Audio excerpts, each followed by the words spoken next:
بسم اللہ الرحمن الرحیم۔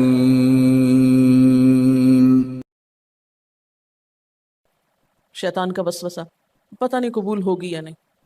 اتنی دعا تو مانگ چکا ہوں، ابھی تک تو کوئی نتیجہ سامنے نہیں آیا، اور مانگنے کا کیا فائدہ ہوگا؟ کیا واقعی دعا مانگتے ہوئے یہ وسوسہ نہیں آتا سب کو؟ یا یہ مایوسی کی کیفیت نہیں آتی؟ میری تو نہیں سنی جا سکتی، معلوم نہیں وہ کون خوش قسمت ہے جن کی دعائیں سنی جاتی، اس لیے چلو کسی اور سے کہہ دیتے ہیں وہ میرے لیے دعا کر دے، اپنے لیے خود کیا کرنا۔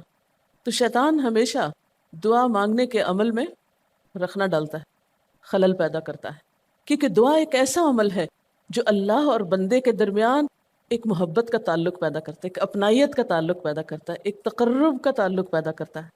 جب انسان اپنے رب سے مانگتا ہے تو اس کا احسان مند ہوتا ہے، اس کے قریب آ جاتا ہے، اور مانگتا انسان کس سے ہے؟ جس پر مان ہوتا ہے، جس پر یہ یقین ہوتا ہے کہ وہ دے گا، جس پر اعتماد ہوتا ہے کہ وہ میرا بہت خیر خواہ ہے، میرا بھلا کرنے والا ہے۔ انسان ہر ایک سے نہیں مانگ سکتا، ہر ایک کے سامنے اپنی ضرورت نہیں رکھ سکتا۔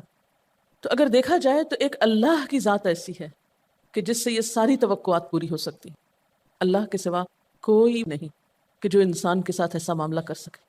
اس لیے تمہارا رب کہتا ہے کہ مجھ سے مانگو، اس کو پسند ہے بندوں کا مانگنا۔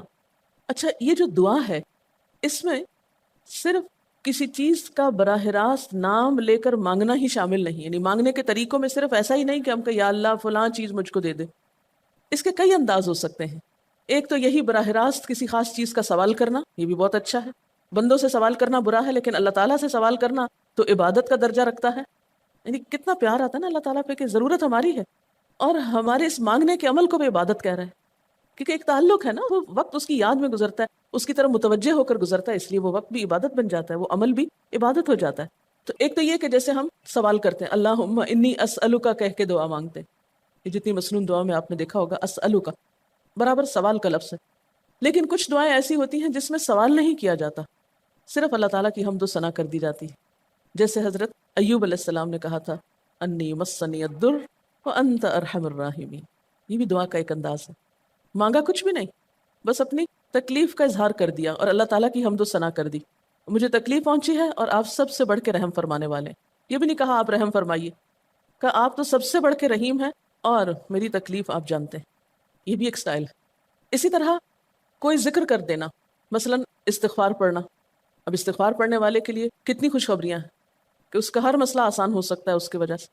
خیر اس میں تو بخشش کی طلب ہوتی ہے، ایک طلب کا انداز ہے، لیکن استغفار جو ہے وہ عام دعا سے ذرا مختلف ہے۔ اسی طرح درود شریف پڑھنا، اس میں اپنے لیے تو آپ کچھ بھی نہیں مانگ رہے ہوتے، نبی صلی اللہ علیہ وسلم کے لیے مانگ رہے ہیں، لیکن وہاں کیا ہو رہا ہے کہ جب آپ ان کے لیے رحمت کی دعا مانگتے ہیں اللہ تعالیٰ آپ پہ 10 رحمتیں فرماتے ہیں۔ یہ بھی ایک مانگنے کا انداز ہے۔ اب درود شریف پڑھنا جو ہے باعث برکت بھی ہے، عبادت بھی ہے، ذکر بھی ہے، اور ایک طرح کی دعا بھی ہے۔